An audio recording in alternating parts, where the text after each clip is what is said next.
ओम नमः सिद्धेभ्यः। ओम नमः सिद्धेभ्यः। ओम नमः सिद्धेभ्यः। मंगलम भगवान वीरो मंगलम गौतमो मुनि मंगलम कुंद कुंदाद्यो जैन धर्मोस्तु मंगलम सर्वमंगल मांगल्यम सर्वकल्याणकारकम प्रधानं सर्वधर्माणां जैनं जयतु शासनं जैनं जयतु शासनम्। इस भवतरु का मूल एक जानम नित्य।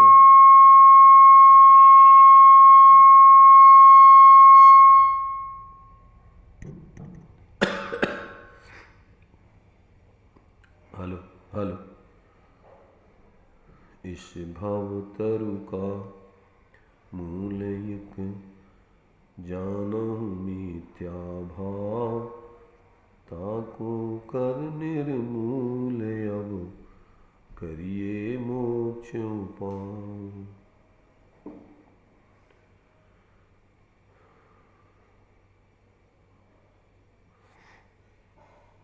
चर्चा अपनी मोक्ष मार्ग प्रकाशक जी का 7वां अधिकार, जो जैनाभासी मिथ्या दृष्टियों की मुख्यता से लिखा गया है। इसमें अपनी चर्चा उभयाभास के स्वरूप को समझने की चल रही है। जो निश्चय व्यवहार जो नए हैं दो, उनका यथार्थ स्वरूप न जानकर दोनों का साधन करता है, परंतु यथार्थ उसका स्वरूप न समझकर और अन्यथा रूप से उनका साधन करता है। इसलिए उसका जो है ये उभयाभासीपना, दोनों का मिथ्यापना, भ्रमपना उसके जीवन में चलता है। वो तो मानता है कि हम सच्चे धर्मात्मा हैं, दोनों नयों का साधन करके सच्चा मोक्ष मार्ग में परिवर्तन कर रहे हैं, परंतु वो वास्तव में दोनों नयों का यथार्थ स्वरूप न समझकर मोक्ष मार्गी नहीं है, संसार मार्गी ही है। भ्रम में रह कर के मिथ्या कल्पना करके धर्म के नाम पर वो जी रहा है। तो यहाँ उन सब बातों को स्पष्ट किया जा रहा है कि कहाँ कहाँ उसका कैसा भ्रम रहता है। तो यहाँ पर अभी अपनी चर्चा 255 पेज पे चल रही थी कि वो जो है बाह्य वृत्तादिक को, शरीरादिक की क्रिया को, और जो है अंदर में अपने आत्मा के जो उस क्रिया में प्रवृत्ति करने वाले भाव आदिक हैं, उन सब में भेद न करके एकत्व बुद्धि से उनका कर्ता मान करके और उसमें धर्म बुद्धि से प्रवृत्ति करता है। तो यहाँ उसका निषेध किया है कि तुम्हारा इस प्रकार का जो परिवर्तन है वो झूठ है, मिथ्या है, क्योंकि जो पर की क्रिया है और बाहर का ग्रहण त्याग है उसका आत्मा कर्ता धर्ता है नहीं, परंतु जो व्रतादि के ग्रहण करने के भाव है, अव्रतादि के छोड़ने के भाव है, वे आत्मा के भाव हैं। उसका कर्ता जीव ही है और उसको भूमिका अनुसार वो ग्रहण करता है मोक्ष मार्ग में, छोड़ने लायक को त्याग करता है और अपनी यथायोग स्वरूप आराधना भूमिका अनुसार गुणस्थान प्रमाण करता है। तो ये मिथ्या दृष्टि उभयाभासी ऐसा जानता नहीं, अपने स्वरूप का अवलंबन तो उसको है ही नहीं, सिर्फ बाहर में ही जो सम्यक दृष्टियों के व्यवहार चलता है, साथ में सहचर अथवा पूर्वचर, उसी में उसकी धर्म बुद्धि है और साथ में अपने स्वरूप आदि का जो शुद्ध आत्मा का विचार है वो मात्र भ्रम से जैसा है नहीं वैसा विचार करके संतुष्ट होता है। अपने को सिद्ध समान केवल अज्ञान आदि स्वरूप, बीतराग कर्म आदि से बिल्कुल रहित ऐसा विचार करके, ऐसा जान करके, और इस प्रकार मानता है ये निश्चय मोक्ष मार्ग हो गया हमारा। और बाहर में इस प्रकार की जो प्रवृत्ति कर रही, जो वृत्तादिक हैं उनमें जो प्रवृत्ति की जाती है, बाहर का ग्रहण त्याग आदि है, वो व्यवहार है और वो भी अपने लिए मोक्ष मार्ग में उपादेय है, क्योंकि दोनों नयों का ग्रहण शास्त्रों में कहा है। ऐसा भ्रम पूर्वक जो है वो प्रवृत्ति करते हुए दोनों का आभासी है, न उसने निश्चय का यथार्थ स्वरूप समझा न व्यवहार का। तो आगे यहाँ आगे जो लिखा है कि इसलिए व्रत अव्रत दोनों विकल्प रहित जहाँ परद्रव्य के ग्रहण त्याग का कुछ प्रयोजन नहीं है, ऐसा उदासीन वीतराग शुद्ध उपयोग वही मोक्ष मार्ग है। तथा निचली दशा में कितने ही जीवों के सुपयोग और शुद्ध उपयोग का युक्तपना पाया जाता है। इसलिए उपचार से वृताधिक सुपयोग को मोक्ष मार्ग कहा है। वस्तु का विचार करने पर सुपयोग मोक्ष का घातक है ही है, क्योंकि बंध का कारण वही मोक्ष का घातक है, ऐसा श्रद्धान करना।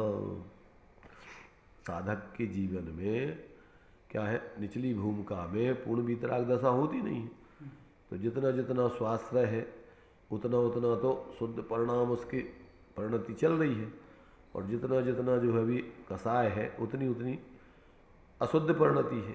तो उसमें जो है उसकी मुख्य रूप से साधकों के जीवन में सुप्रवृत्ति पाई जाती है मोक्ष मार्ग की। तो उसको साधक जानता है कि वास्तव में जितना ये स्वाश्रितपना हमारा प्रवर्तन है वो तो हमारा वास्तव में मोक्ष मार्ग है, धर्म है, और जितना जितना भी पराश्रित रूप प्रवृत्ति है वो सब अभी आश्रय बंध का कारण है, वो धर्म नहीं है। तो अज्ञानी ऐसा जानता नहीं है अपने मूल स्वरूप को, स्वरूप आश्रय से प्रकट होने वाली शुद्ध उपयोग रूप ऐसी शुद्ध परिणति आदि को वो जानता नहीं है। जो सम्यक सन्मुख होगा वो भी जो है जो बंध के कारण वाले भाव हैं, उनका भी उसको घातक में भी श्रद्धान बरतेगा। हाँ, घातक ही रूप करेगा वो, जैसा सम्यक दृष्टि जानता है वैसा ही अभी सविकल्प दशा में उसके ऐसा ही सम्यक निर्णय है, और वो अपने स्वरूप का आश्रय करने के लिए अब वो पुरुषार्थ कर रहा है। जब तक वो अपना स्वरूप का अवलंबन करके शुद्ध उपयोग पूर्वक वीतरागता का परिणाम प्रकट नहीं होगा, तब तक उसमें कहीं भ्रम नहीं है, धर्म बुद्धि नहीं है, और जितने भी कार्य कर रहा है उसी लक्ष्य से कर रहा है। उसको व्यवहार धर्म में कोई धर्म बुद्धि नहीं है, परंतु जो व्यवहार उस परमार्थ की सिद्धि का कारण है उस तरीके से उस व्यवहार को करता है। तो ऐसा जो है ज्ञानियों के जीवन में बराबर अभी जब तक उनको सम्यक नहीं होता है, मैंने जो सम्यक सन्मुख है, तो वो विवेक रख करके पूरी प्रवृत्ति करते हैं, उसमें किसी प्रकार से उनको कोई भ्रम नहीं होता है, ऐसा जानना चाहिए। तो एक प्रश्न निश्चयाभास है नहीं, व्यवहाराभास है नहीं, और व्यवहार है नहीं आगम के ज्ञान की वजह से कहीं धर्म बुद्धि नहीं होती, कहीं संतुष्ट नहीं होती, और बाहर नियम का परिवर्तन व्यवहार में करता नहीं। अब उसके जीवन में सम्यक तो नहीं भी हो पा रहा, तो वो सदा सम्यक तो सन्मुख कहलाएगा। देखो क्या है कि जो जीव सम्यक अभी प्राप्त नहीं कर पा रहा है, तो वो जो सम्यक के लिए प्रयत्न कर रहा है वो सम्यक सन्मुखी कहलाएगा। जब तक उसको सम्यक, हाँ, जब तक उसको सम्यक नहीं हुआ वो कहीं अटकेगा नहीं, भटकेगा नहीं, रुकेगा नहीं, तो वो सम्यक सन्मुख ही कहलाएगा। हाँ, जिस समय वो सम्यक हो जाएगा तो उस समय जो है वो बस सच्चा मोक्ष मार्गी बनेगा, इसके पहले वो सम्यक सन्मुख कहलाएगा। ऐसा जो है। हाँ हाँ, इस प्रकार सदुपयोग ही को उपादेय मानकर उसका उपाय करना, और सुपयोग असुपयोग को हेय जानकर उनके त्याग का उपाय करना। जहाँ सदुपयोग ना हो सके वहाँ असुपयोग को छोड़कर सुख में ही प्रवर्तन करना, क्योंकि सदुपयोग की अपेक्षा असुपयोग में अशुद्धता की अधिकता है। तथा सदुपयोग हो तब तो परद्रव्य का साक्षीभूत ही रहता है, वहाँ तो कुछ परद्रव्य का प्रयोजन ही नहीं है। सदुपयोग हो वहाँ बाह्य प्रतादि की प्रवृत्ति होती है, और असुपयोग हो वहाँ बाह्य अप्रतादि की प्रवृत्ति होती है, क्योंकि असदुपयोग के और परद्रव्य की प्रवृत्ति के निमित्त नैमित्तिक संबंध पाया जाता है। तथा पहले असुपयोग छूटकर सुपयोग हो, फिर सुपयोग छूटकर सदुपयोग हो, ऐसी क्रम परिपाटी है। देखो बहुत ही संतुलन बना करके इन्होंने जैसी वस्तु व्यवस्था है वो दर्शाने का प्रयत्न किया है। ये कह रहे हैं कि वो जीव जो सम्यक सन्मुख है शुद्ध उपयोग को ही उपादेय मानकर उसका उपाय करता है और शुभोपयोग अशुभोपयोग को ही जानकर उनके त्याग का उपाय करता है। तो यहाँ तो उपदेश जैसे उसको करना चाहिए, ऐसा जिनको अपना वास्तव मोक्ष मार्ग प्रकट करना है तो उनको करना चाहिए। जहाँ शुद्ध उपयोग ना हो सके वहाँ अशुभ उपयोग को छोड़कर शुभ में ही परिवर्तन करना, क्योंकि शुभ उपयोग की अपेक्षा अशुभ उपयोग में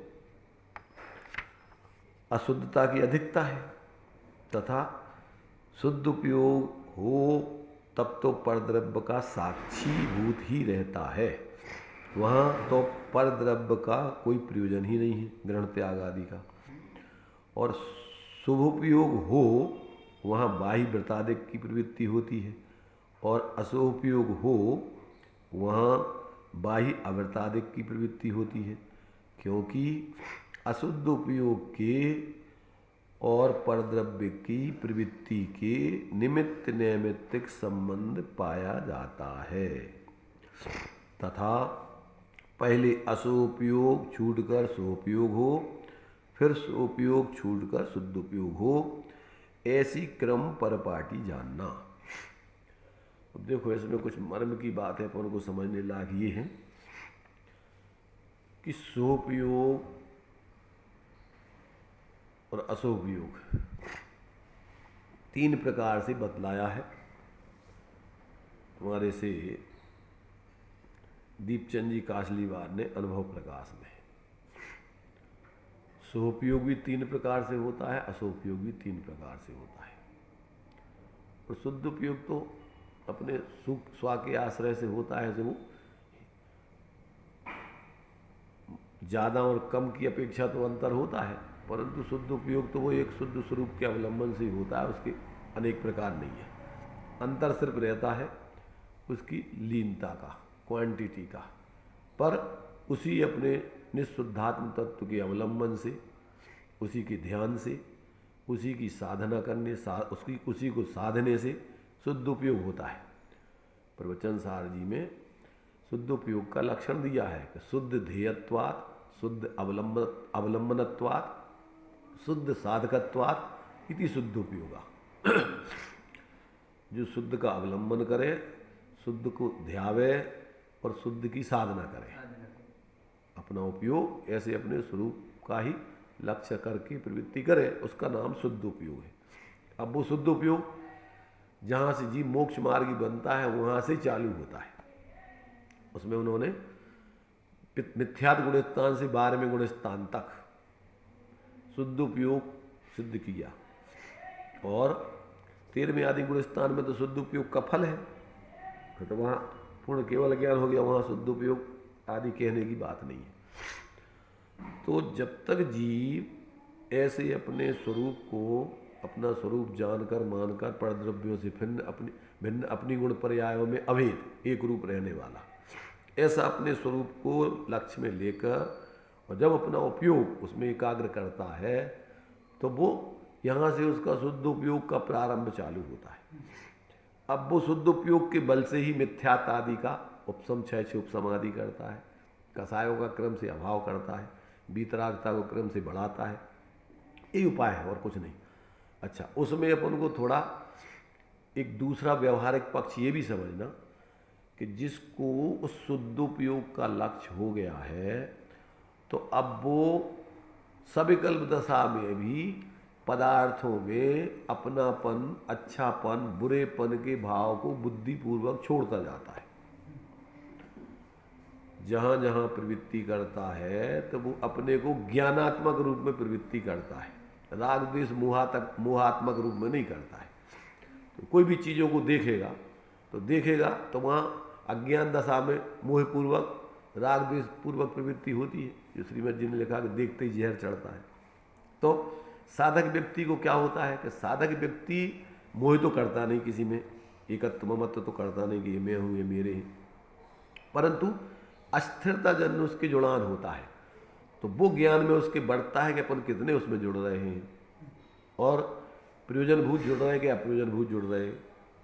जो अपन को एक दृष्टि से उपयोगी है, मतलब जिस भूमिका में अपन है, मान लीजिए अपन को खाना पीना चलना फिरना आदि, तो उसमें अपन को ये अपन विवेक पूर्वक इन चीज़ों में जुड़ रहे हैं कि अनावश्यक ही अपन जो है फालतू के विकल्प कर रहे हैं, फालतू की प्रवृत्ति कर रहे हैं। तो उसमें जो है शुभ और अशुभ उपयोग को 3 प्रकार से सिद्ध किया, एक शरीर आश्रित, एक वचन आश्रित, एक मन के आश्रित। अकेलापन शुभ उपयोग शरीर की क्रिया रूप ही नहीं समझे, और उसमें उन्होंने ये दिया कि बल्कि शरीर आश्रित स्थूल, वचन आश्रित भक्ति आदि करता तो उससे सूक्ष्म, और मन आश्रित और सूक्ष्म द्रव्य गुण पर्याय आदि का विचार करते हुए जब वो रहता है तो और सूक्ष्म उपयोग होता है। ऐसी स्थिति जो है साधक के जीवन में बाह्य अवलंबन छूटते जाते हैं। अच्छा, अब ये कह रहे अशुद्ध उपयोग की और बाहर के पदार्थों के अवलंबन का निमित्त नैमित्तिक संबंध है। क्योंकि अशुद्ध उपयोग के और परद्रव्यों की प्रवृत्ति के निमित्त नैमित्तिक संबंध पाया जाता है? तो अब निमित्त ने परद्रव्यों के अवलंबन 2 प्रकार से, एक तो प्रत्यक्ष रूप में हो और या परोक्ष रूप में ही हो, पर कोई ना कोई परद्रव्य का अवलंबन लेकर के आपके अशुद्ध उपयोग होता है, चाहे शुभ हो चाहे अशुभ हो। अंदर में कर्म का उदय, फिर नजदीकता में मन वचन काय का अवलंबन, फिर दूर में किसी न किसी परद्रव्य को लक्ष्य करके वो आपके भाव हो रहे होंगे। कौन से? शुभ अशुभ भाव। तो ये ज्ञान में ज्ञानी के भेद विज्ञान बढ़ता है। अब चूंकि वो अकेले यही नहीं, क्रिया के माध्यम से वो अकेला वो सोचता है कि उसका तो 24 घंटे मान लीजिए विचार तत्वों के पूर्वक प्रवृत्ति करता है, तो सो उपयोग चल ही रहा है। मूर्छित होकर के वो नहीं जीता है, जो भी कर रहा है प्रवृत्ति वो होश पूर्वक कर रहा है, भेद विज्ञान पूर्वक कर रहा है, तो उसमें वो समय भी उसका एक प्रकार से सो उपयोग ही चल रहा है। इसलिए जो है अपन को सिर्फ बाहर की रूढ़ी से नहीं समझना कि कोई क्रिया करे तो वो सो उपयोगी है, और बाहर में कुछ नहीं कर रहा है तो उसका ये तो एक प्रकार से धर्म नहीं कर रहा। व्यवहार में और परमार्थ में तो बाहर का अवलंबन होते ही नहीं है। परमार्थ में तो अपने स्वा का अवलंबन पूर्वक मन वचन काय की प्रवृत्ति वहाँ रुक जाएगी तीनों। काय वाग मन कर्म योगा आश्रवा, स्वभाव पुण्य सस्वा पापस, और आश्रव निरोधा संबरा। इन दोनों प्रकार के आश्रमों का निरोध होकर के संबर होता है। और जिन पुण्य पाप नहीं कीना, आत्म अनुभव चित दीना, तिन्ही विधि आवत रोके, संबर लह सुख अवलोके। यहाँ से संबर होता है। तो ये उसके उपयोग का बराबर 24 घंटे जागृति चलती है। तो अब वो लोगों को तो ये लगता है कि जी बाहर में जैसे मान लीजिए वो तो लेटा है, लेटा लेटा चिंतन कर रहा है, समझ ना, क्योंकि वो उसको तो मोह तो अब है नहीं किसी में, जैसे सम्यक दृष्टि है। तो अब वो चूंकि पर में मूर्छित हो गए तो कोई सोचता ही नहीं है। अब तो वो 24 घंटे उसका चिंतन मनन चलता ही रहता है, कभी भी उसका चिंतन मनन सविकल्प दशा में उसका खत्म होते ही नहीं है। तो अब जो है उसमें जो है ज्ञान की ऊर्ध्वता चल रही है कि कसाय की ऊर्ध्वता चल रही है, ये बराबर उसके ज्ञान में आता है। और कसाय की ऊर्ध्वता होती है तो आकुलता बढ़ती है। मतलब उसका उपयोग को सूक्ष्म करने का पुरुषार्थ निरंतर बढ़ता है 24 घंटे, और ज्ञानात्मक जीने का उसका पुरुषार्थ रहता है। जो अपन बोलते ज्ञान अभ्यास करें मनमाही ताकि मोह महातम नहीं। तो मोह माने मोह राग, माने मेरा, मैं, अच्छा बुरा, ये सब मोह के भाव हैं पर में। अब ऐसे भावपूर्वक वो जीता नहीं है। व्यवहार में लौकिक दृष्टि से कदाचित जो भी अपन जीना है तो व्यवहार धर्म में अपन ये मकान हमारा, परिवार हमारा, मंदिर हमारे, ये तो ये बराबर उसको भेद पता है कि ये चूंकि हमारे लिए आत्मकल्याण के निमित्त है, इसलिए इनके मान जब भी अपन को माने धर्म आदि का विशेष जो है अपन को लाभ मिलता है तो इनके माध्यम से मिलता है। तो इनका स्वरूप भी वो जानता है, मोहपूर्वक उनमें प्रवृत्ति करता नहीं। हमारा मंदिर माने सर्वथा नहीं, व्यवहार से भैया जो भगवान जिनेन्द्र का मंदिर है वही भगवान का मंदिर है, उसी को अपन व्यवहार से अपना कह रहे हैं। परंतु वो कोई मोह नहीं करता कि भगवान हमारे मंदिर, हमारा मंदिर तो भगवान का है और भगवान का स्वरूप यही वीतराग है।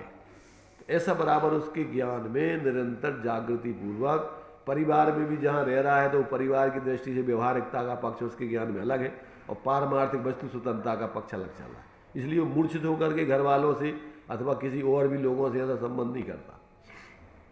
ज्ञान दशा में जीव को जैसा पर से जुड़ने से जो दुख होता है या सुखाभास होता है वो उसे नहीं होता। सम्यक दृष्टि को तो उस जाति का होते ही नहीं है, क्योंकि मोहपूर्वक नहीं है, और कसाय भी उस गुणस्थान प्रमाण उसकी नहीं है। अब अस्थिरता जन है तो उसमें भेद विज्ञान बढ़ता है, तो बहुत अल्प मात्रा में उसके लिए जुड़ान होता है। तो ऐसा अब जिसको सम्यक प्राप्त करना है तो उसको बुद्धिपूर्वक ये जागृति रखना पड़ेगी। कौन सी? कि अपन इसमें मोहपूर्वक जुड़ रहे कि ज्ञानपूर्वक तात्विक दृष्टि से अपन जुड़ रहे। और अगर तात्विक दृष्टि से जुड़ेगा तो जो दिया है 6 महीने में तेरा कार्य हो जाएगा ज़्यादा से ज़्यादा। वैसे तो अंतर मुहूर्त में केवल ज्ञान हो सकता है, पर अगर हीन पुरुषार्थी है तो निरंतर, अगर ये 24 घंटे के पुरुषार्थ की बात है वेद विज्ञान, तो ज़्यादा से ज़्यादा 6 महीने से ज़्यादा नहीं लगेगा। अनंतानमंदी को गलाने में अगर ज्ञान की ऊर्धता करके जिए तो उसको वो मिथ्यात्व गलाने में ज़्यादा से ज़्यादा 6 महीने की वासना बदलाई, तो वो उसको तोड़ देगा, और तोड़ करके फिर अपने ज्ञानात्मक स्वरूप का अनुभव करके सम्यक दृष्टि बन जाएगा उसकी। सतत ऐसा ही पुरुषार्थ चले, अधिक से अधिक 6 महीने। हाँ, तो उसको सदा, चाहे दुकान पर हो, चाहे घर पे हो, चाहे भोजन कर रहा हो, चाहे जो भी कर रहा हो, यहाँ तक कि टोडरमल ने लिखा कि सम्यक दृष्टि विषय कसाय में प्रवृत्ति भी कर रहा है। समझ रहे ना, उतने भी भेद विज्ञान बढ़ रहा है। समझ रहे ना, विषयों में प्रवृत्ति कर रहा है। तो पंचम गुणस्थानवर्ती जीव विषय सेवन कर रहा है, और चतुर्थ गुणस्थानवर्ती जीव ध्यान कर रहा है, तत्व अभ्यास कर रहा है। तो कहते उस पंचम गुणस्थानवर्ती जीव को बाहर में ऐसी प्रवृत्ति करते हुए भी उसकी निर्जरा अधिक हो रही है, और इसकी निर्जरा तो सिर्फ सम्यक के काल में अंतर्मुख को होती है। पर जो इस प्रकार से सौम्य प्रवृत्ति कर रहा है, ध्यान आदि बैठा, तो उससे अब आगे उसकी कसाएं गल रही है, स्थिति अनुभाग आदि कम पड़ रहा है, विशुद्धता उसकी बन रही है। विशेष जब वो और गुणस्थान बढ़ेगा तो इसी के बल पे बढ़ेगा, तो ये बराबर उसके अंदर भेद विज्ञान बढ़ता है। तो ऐसे 24 घंटे उसके अंदर जागृति पूर्वक की साधना चलती है। जो धर्मात्मा है और जिसको धर्मात्मा बनना है, उसका ये कहीं भी मोहपूर्वक की प्रवृत्ति नहीं होगी। मैंने एकत्व, मैंने मिथ्यात्पूर्वक की प्रवृत्ति, वो बुद्धिपूर्वक जो उसने समझा है कि भैया अपनी आत्मा को छोड़ के एक परमाणु अपना नहीं है, तो अब वो इसको ध्यान में हमेशा रखेगा। क्योंकि जब तक अभी स्वरूप का बोध नहीं हुआ, तो अभी अपन शास्त्रों के आधार पर, अपने तत्व के निर्णय आदि के आधार पर, ज्ञानियों के उपदेश आदि के आधार से ही तो अपना अभी सविकल भेद विज्ञान चल रहा है। परंतु जब तक अपन को यथार्थ में आत्मा की अनुभूति नहीं हो जाए, तब तक अभी वास्तव में अभी जो मैंने वो अपने लिए जो सम्यक पूर्वक का सम्यक ज्ञान होता है वो नहीं है। पर ये ज्ञान भी मिथ्या नहीं है, क्योंकि आगम में जो लिखा हुआ है वो ज्ञानियों का वस्तु स्वरूप यथार्थ बताया है, और अपन ने जो युक्ति से निर्णय किया है, प्रमाण नयाभ्याम युक्ति, तो उसमें भी बात अपन को समझ में आई है कि हाँ बात यही है सही। और साथ में अन्य ज्ञानियों का भी उपदेश सुनता है तो वो भी यही बात को कहते हैं, तो वो अपनी बात पुष्ट होती। तो वो निरंतर अपने ज्ञानात्मक जीवन को मुख्य करता जाता है, और ये परावलंबी और रागात्मक या कसायात्मक जीवन को क्षीण करता जाता है। तो इससे जो है वो कभी भी उसका जो है मिथ्यात्व आदि गल करके और अपने स्वरूप की उपलब्धि उसको हो सकती है। तो ये जो है 3 प्रकार से उसके, कभी तो जो है मान लीजिए प्रमाद आदि आ रहा है तो शारीरिक दृष्टि से भी प्रवृत्ति करता है, कभी मान लीजिए उपयोग विशेष अपना जागृत है तो अब बाहर की प्रवृत्ति नहीं करके अंदर ही अंदर विचार कर रहा है, अथवा कभी कभी भक्ति आदि बोल रहा है, भजन बोल रहा है, चिंतन कर रहा है, तो वे सब शुभोपयोग के अंतर्गत आते हैं। क्योंकि शरीर से क्रिया कभी कभी होती है, वचन से भी बोलना कभी कभी होता है, पर मन से चिंतन तो सदा चलता है, और वो मुख्य है। शरीर की क्रिया हो रही, वचन का हो रहा, पर मन अपना उपयोग नहीं लग रहा है, तो वो क्रिया से और बोलने से कोई धर्म नहीं होता। ना प्रतिफलंती भाव शून्य क्रिया, जो व्यवहार धर्म की क्रिया है, भाव शून्य, जो व्यवहार धर्म की क्रिया है, शरीर से वचन से भले नहीं कर पा रहा हो, लेकिन अंदर भेद ज्ञान निरंतर, क्योंकि आत्मा शरीर नहीं है, वचन नहीं है, आत्मा तो चेतन स्वरूप है, और वो चेतन उसका उपयोग सदा जागृत रहता है। तो वो जिस समय अपने जो भी कार्य कर रहा है वो अपने ज्ञान में कर रहा है, तो आत्मा का कार्य तो सदा हो रहा है। इसलिए उसको ये बाहर की पकड़ नहीं होती कि नहीं कर पा रहे। मान लो पाप के उदय में शरीर की क्रिया, तो ऐसा है कि भैया अब हम आओ तो सब धर्म गाओ छिड़ गाओ, इसमें भ्रम में नहीं रहता वो जहाँ है वहाँ बराबर जिस परिस्थिति में वो अपना वेद विज्ञान और तत्व ज्ञान पूर्वक का चिंतन मनन करते ही रहता है। तो वो तो सदा उसके जीवन में जो है वास्तव में जो है व्यवहारिक धर्म तो जो परमार्थ भेद विज्ञान के लिए है वो सदा करना है उसको, और इस लक्ष्य से कर रहा है तो वो व्यवहार है उसको, और वो सम्यक सन्मुख। जब तक अगर ये लक्ष्य छूट जाए उसके स्वरूप अनुभव करने का और उसी में धर्म मान करके अटक जाए तो फिर वो सम्यक सन्मुख नहीं रहा, वो आभासी बन गया। तो ये बराबर अपन को अपने ज्ञान में 24 घंटे कंटिन्यूस ध्यान रहना चाहिए कि अपन जो है कौन सा कार्य रूढ़ी से कर रहे, देखा देखी कर रहे, दूसरों को दिखाने कर रहे, समाज में प्रतिष्ठा पाने कर रहे, कि लौकिक प्रयोजन से कर रहे। अगर कर रहे तो इसमें तो तुम मिथ्यात्व का और पाप का बंद कर रहे, समझे ना। जितना भी व्यवहार है अगर उसमें तुमने कोई लौकिक प्रयोजन आदि के लक्ष्य से कर रहे हैं तो ये तो बहुत बड़ा अनर्थ, अपने साथ में अन्याय कर रहे हो।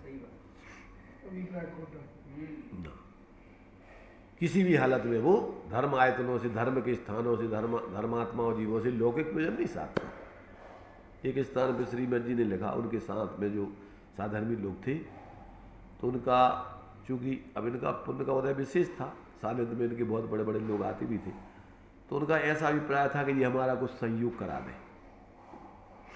तो उन्होंने लिखा उनको पत्र में, क्या कराते हैं? श्रीमद जी सहयोग कराते हैं साधर्मी। अच्छा।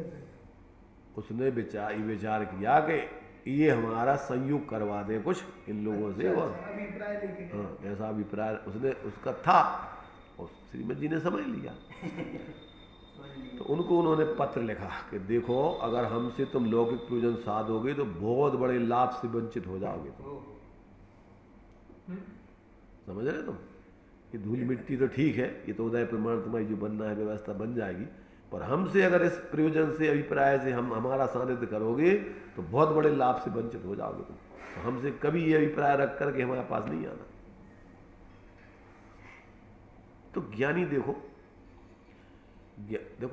जरूरत पड़ने पर संयोग करते हैं, सब करते हैं, पर सामने वाले को ये अभिप्राय नहीं होना चाहिए भाई। यथायोग देख करके अपने साधर्मियों का या जो भी होता है जैसा होता है वो करते हैं, पर तुम्हारा अभिप्राय तो तुम समझ लो कि आत्मार्थ से दूर हो गए।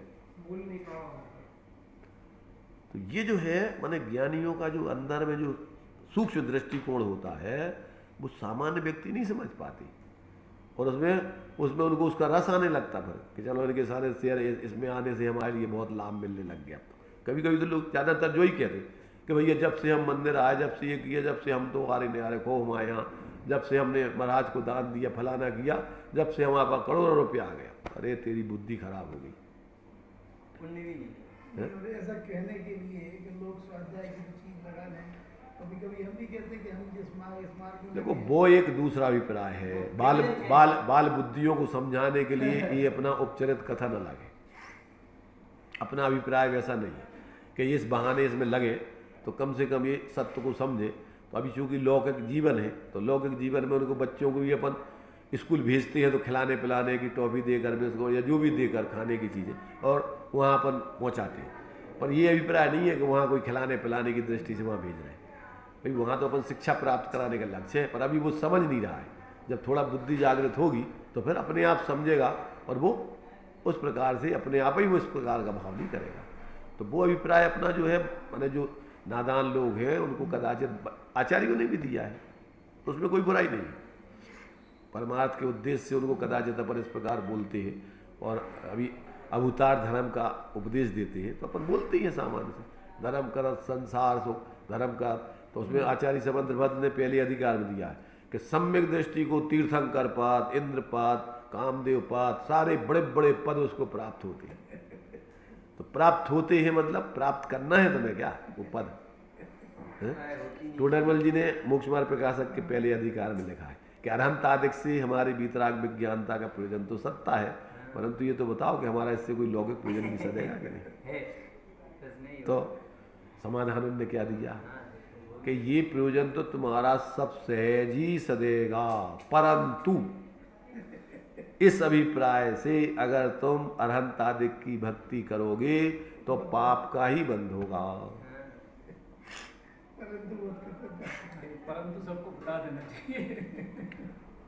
तो ये जो है मतलब क्या है कि व्यक्ति किस भूमिका में खड़ा हुआ है, उसके लिए ज्ञानी कैसे उठाना चाह रहे हैं, तो वो अपन उनके अभिप्राय को समझे, उसमें छल ग्रहण नहीं करें। इसलिए तो आचार्य ने लिखा कि भैया छल ग्रहण मत करना, तो हम किसके लिए क्या कह रहे हैं। श्रीमद जी जैसे किसी को पत्र लिखा तो वे कहते ये उसके लिए पत्र है, तुम्हारे लिए नहीं है, सबके लिए, जो मैंने उसकी क्या समस्या है, उसकी समस्या को समाधान को ये पत्र लिखा है, ये सबके काम का नहीं है। आत्मसिद्धि शास्त्र भी एक व्यक्ति के लिए उसके लिए। तो मतलब क्या है कि ज्ञानी जीव समझते हैं कि ये अभी किस पात्रता वाला है, इसको अभी क्या जरूरत है, इसको अभी कौन सा उपदेश उपयोगी है, तो वो सब अलग अलग उसके लिए देते हैं भूमिका अनुसार। पर जब पात्रता हो जाएगी तो फिर आगे, जैसे द्रव्य दृष्टि प्रकाश सबको नहीं देते थे, क्या इतनी ऊंचाई उसने प्राप्त कर ली है, तत्वों का उसको पूरा ज्ञान हो गया है और वो स्वच्छंदाचारी हो जाए, वो सब व्यवहार धर्म को जो है क्या है मान करके ये तो सब बंद का हेतु है और इसमें कुछ नहीं है, और अभी भूमिका वो शुद्ध उपयोग की बनी नहीं है। कह रहे अभी पढ़ा ना अपन ने कि जब तक शुद्ध उपयोग नहीं होवे तब तक सुपयोग का साधन रखना, और अभिप्राय में तो यही रखना कि ये भी बंद का हेतु है। क्यों कि सुपयोग में असुपयोग से विशुद्धता ज़्यादा होती है, और सुपयोग वाला अगर आत्मार्थी है तो वो शुद्ध उपयोग के नज़दीक पहुंचता है। विधि तो वही है कि जो अपन ने पढ़ा अभी कि हाँ कि ये जो है इस प्रकार शुद्ध उपयोग ही को पुण्य उपादेय मानकर उसका उपाय करना, और सोपयोग असोपयोग को ही जानकर उसके त्याग का उपाय करना।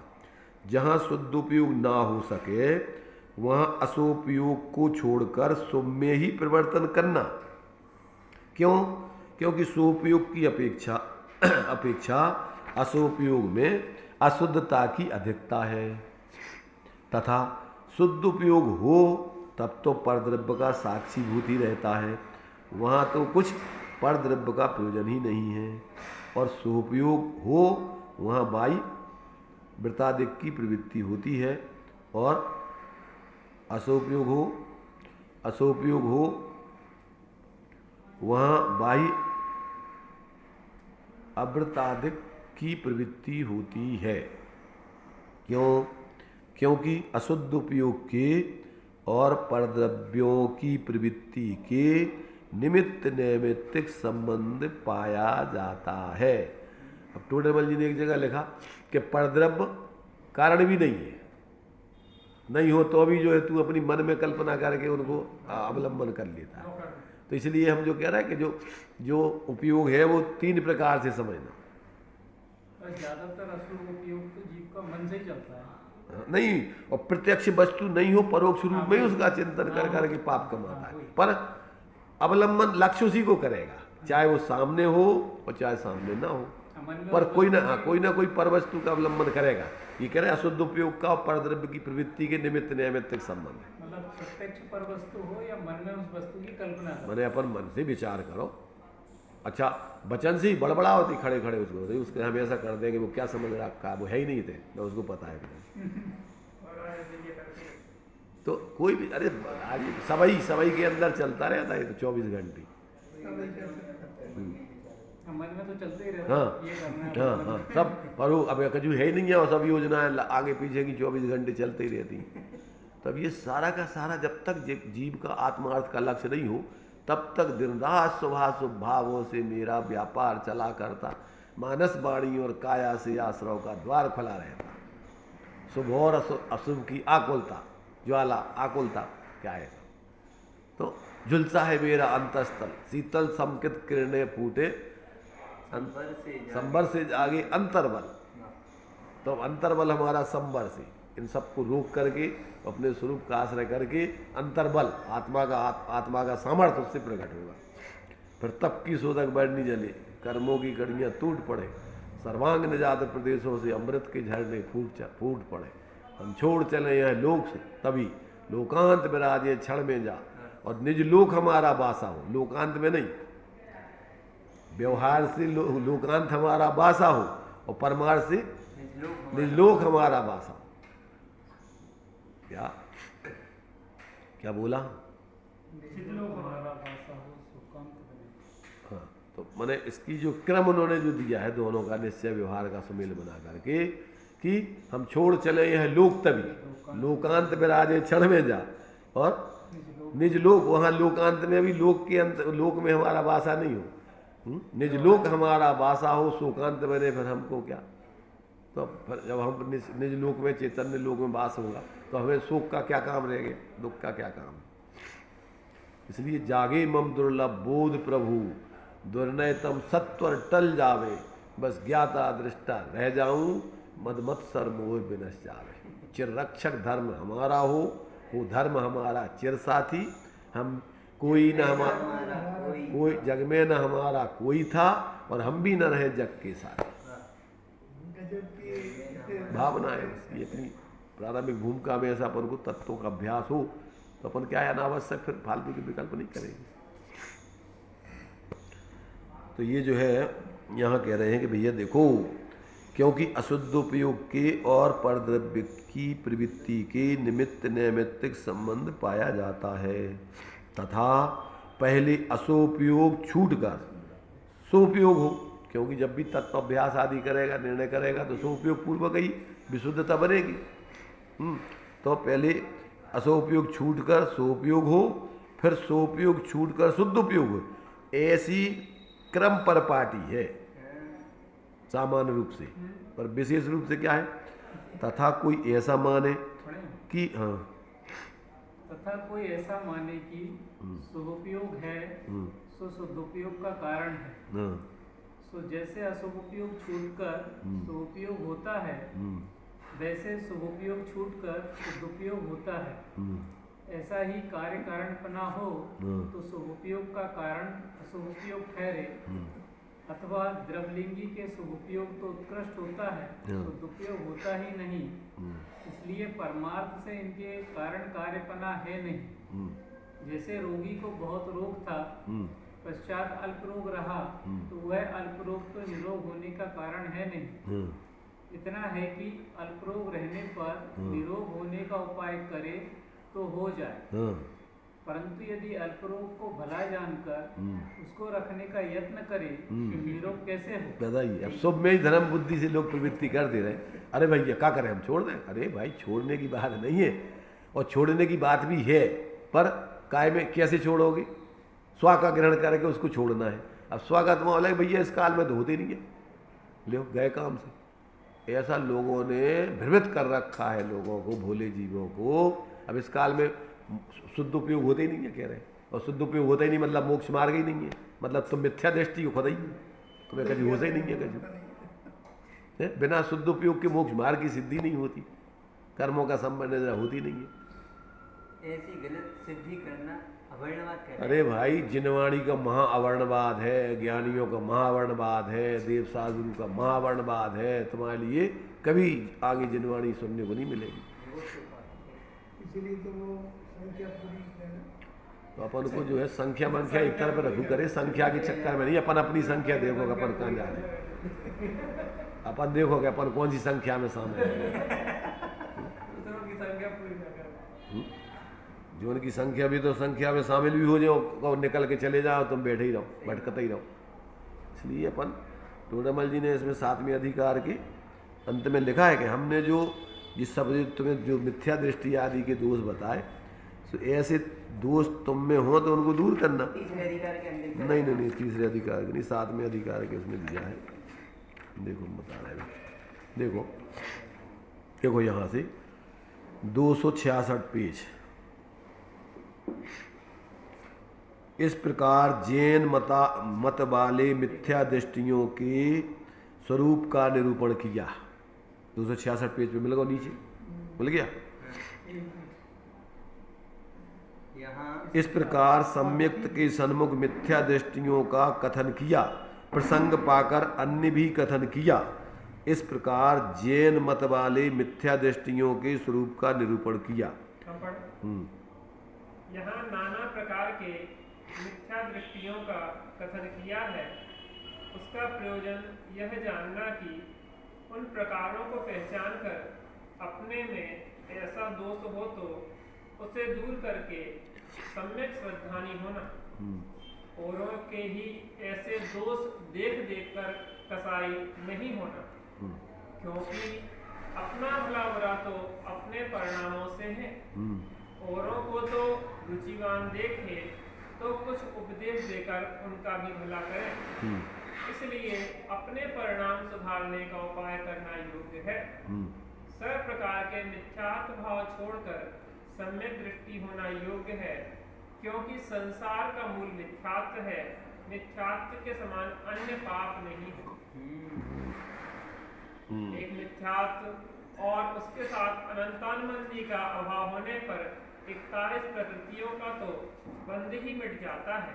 स्थिति अंतः थोड़ा कोड़ी सागर की रह जाती है, अनुभाग थोड़ा ही रह जाता है, शीघ्र ही मोक्ष पद को प्राप्त करता है। तथा मिथ्यात्व का सद्भाव रहने पर अन्य अनेक उपाय करने पर भी मोक्ष मार्ग नहीं होता। इसलिए जिस उपाय से सर्व प्रकार मिथ्यात्व का नाश करना योग्य है। देखो, एक स्थान पर हम गए, स्वाध्याय चल रहा था, तो वे विरोधियों को निरंतर दुर्भाव करके उनको गाली दे रहे हैं, उनके प्रति माने परिणाम बिगाड़ रहे हैं। हमने कहा देखो भाई, ज्ञानी तो कदाचित दूसरों की गलती बताते हैं तो वो करुणा बुद्धि से बताते, द्वेष बुद्धि से नहीं बताते। उनको द्वेष नहीं है उनसे, पर उनके हित के लिए उन पर करुणा आकर के बोलते हैं भैया देखो ये तुम्हारे लिए दुख का कारण है, छोड़ दो इसको। और अगर तुम जो है जो दोष बता रहे हो मिथ्या दशा में द्वेष बुद्धि से बता रहे, इससे तो तुम्हारे लिए महापाप का बंध होगा। उनके प्रति, जीवों के प्रति द्वेष नहीं करना है। या तो वो करुणा के पात्र हैं या फिर मैत्री के पात्र हैं, या फिर प्रमोद आदि उनके प्रति, अगर अपने से विशेष है तो उनके प्रति देख करके प्रमोद करना, सामान्य रूप से उनके प्रति मैत्री रखना। सब जीव है, एक जैसे स्वभाव है, तनक भूले हैं। और यदि पाप का उदय आदि हो तो उनको अज्ञान दशा में हो तो करुणा बुद्धि से उनके प्रति करुणा रखना। परंतु उनके प्रति द्वेष बुद्धि ये पाप बंध का कारण है। इसलिए किसी भी जीव के प्रति अपन को द्वेष तो लाना ही नहीं है, क्योंकि पाप का कारण है द्वेष, समझ रहे ना। तो ये अपन को विवेक देखो, जगह जगह ज्ञानियों ने अपन को सजग किया है कि भैया तुम ये, अब इनको लोगों ने समझ लिया कि ये द्वेष बुद्धि से हमारी गलती बता रहे हैं, और इनको लोगों ने जो है मरवा दिया, अपना शत्रु समझ लिया। अरे भाई वो तुम्हें करुणा बुद्धि से तुम्हारी गलती, तुम्हें सच्चे धर्मात्मा बनाने के लिए बता रहे, और तुम समझ रहे कि जी हमारी गलती बता रहे, और ये तो हमारे विरोधी है। इसलिए बहुत अपन को सावधानी रखने की ज़रूरत है। अपन कहाँ खड़े हैं, किस भूमिका में हैं, और अपन को अब आगे बढ़ने के लिए आगे क्या करने चाहिए तो वो देखना चाहिए। अपन जब तक अपनी पूर्णता नहीं होवे तब तक अपन को कहीं संतुष्ट होकर के, और अपन मैंने अपने को ऊंचा मान करके दूसरों के लिए फिर नीचा मान करके वो हमेशा के लिए धारणा नहीं बनाए, क्योंकि प्रत्येक व्यक्ति प्रति समय सुधरने की पात्रता रखता है। इसलिए अपन को किसी के प्रति कभी धारणा नहीं बनाए, और जो सामूहिक रूप में जो गलतियां कर रहे हो तो वे भी एक दया की बात है। समझ नहीं रहे तो करे क्या वो? अगर वो समझते हो तो अपना कल्याण कौन करना चाहे, बताओ? जानबूझ करके कोई अपने पैरों पर कुल्हाड़ी पटकेगा? हाँ, अज्ञानता से वो समझ नहीं रहे वो तो, पर अपन तो समझ रहे ना। तो अपन समझ रहे तो अपन तो कम से कम उनके प्रति द्वेष नहीं करे, दुर्भाव नहीं करे। ये अपनी स्वाध्याय हाँ, एक दृष्टांत नियम सार में आता है, 71वां कला से, कि हम कुदृष्टि और सुदृष्टियों में किस नए से भेद करूं। क्या कह रहे हैं आचार्य? हम कुदृष्टि और सुदृष्टियों में किस नए से भेद करूं, क्योंकि स्वरूप से तो सब पूरे के पूरे भरे पूरे हैं।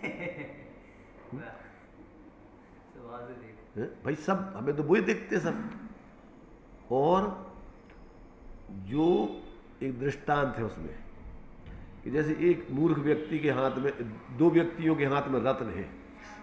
एक व्यक्ति तो समझ रहा है कि ये रत्न है, उसकी कीमत करके लाभ ले रहा है, उसका अपना उपयोग कर रहा है।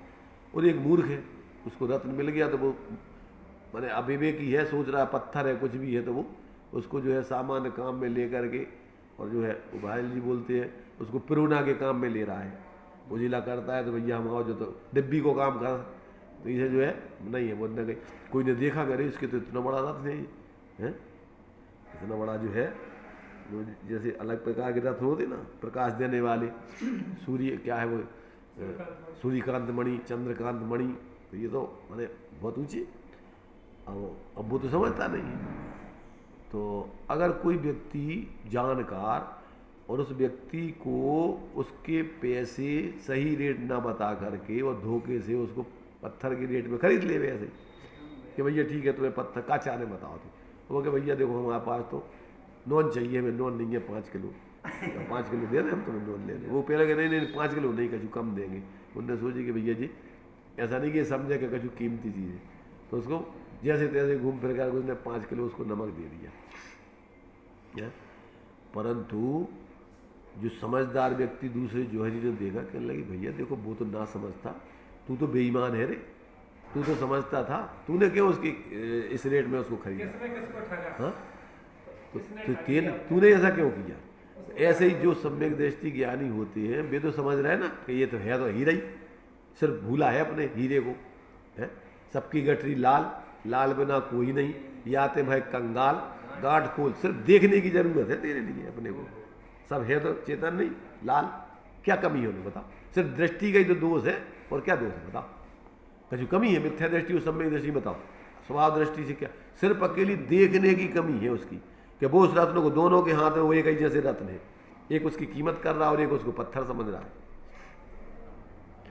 तो ये जो है जिनके ज्ञान में ये बातें समझ में आ जाती हैं, वे अज्ञानी जीवों को जो वो बोलते थे ना कि भैया ये भगवान है, भूला है सब अकेला, लिफ्ट में से सामान निकालिए। तो इस प्रकार से ये अपन को यहाँ दिया है कि भैया अपने लिए क्या करना चाहिए कि कोई ऐसा माने कि सोपयोग है सो शुद्ध उपयोग का कारण है, सो जैसे असोपयोग छूटकर सोपयोग होता है वैसे ही सोपयोग छूटकर शुद्ध उपयोग होता है। माने सोपयोग करते करते शुद्ध उपयोग हो जाएगा, इस भ्रम में मत रहना। अगर तुम सोपयोग रहने पर शुद्ध उपयोग का साधन करो, उपाय करो, तो शुद्ध उपयोग सोपयोग के अभाव पूर्वक शुद्ध उपयोग हो जाएगा, और तो उसी में संतुष्ट हो जाओ।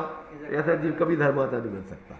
जो रूढ़ी से व्यवहार धर्म की क्रियाएं करके अपने को धर्मात्मा मानते हैं वे कभी आत्मबोध प्राप्त नहीं कर पाएंगे।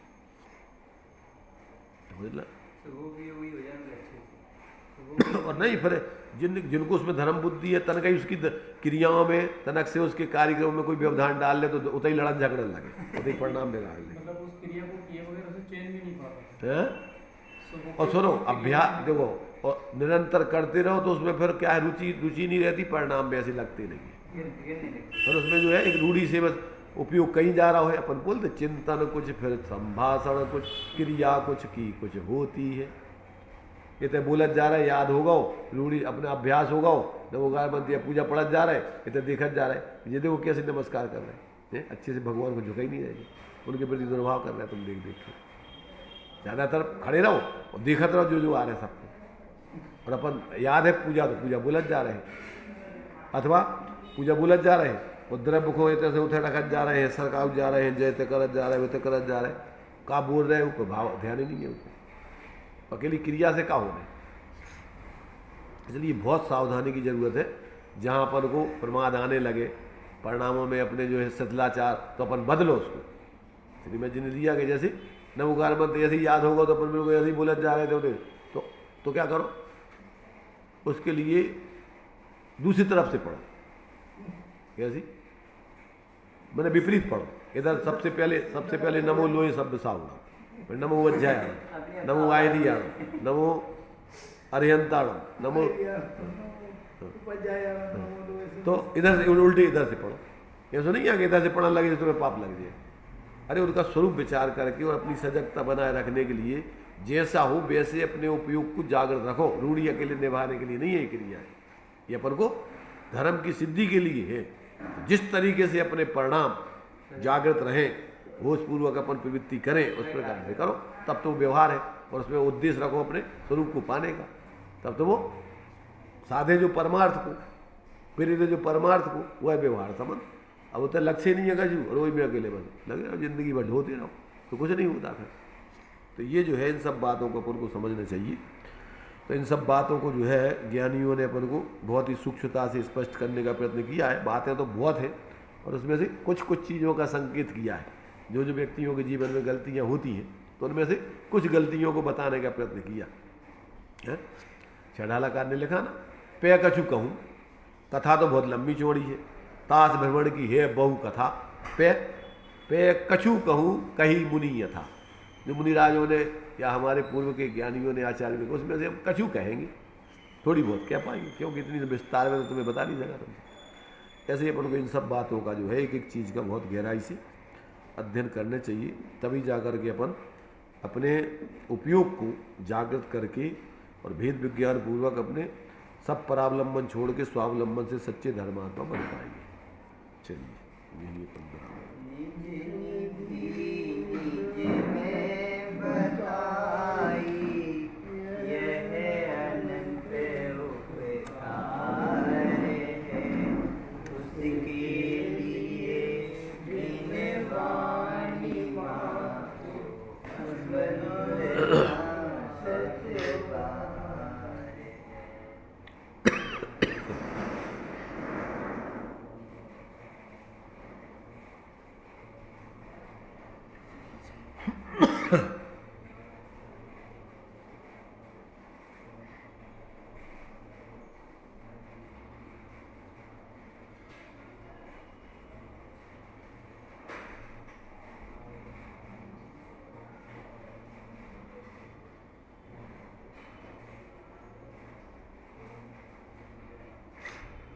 द्वादशां निर्माणी माता की जय हो। महान जैन धर्म की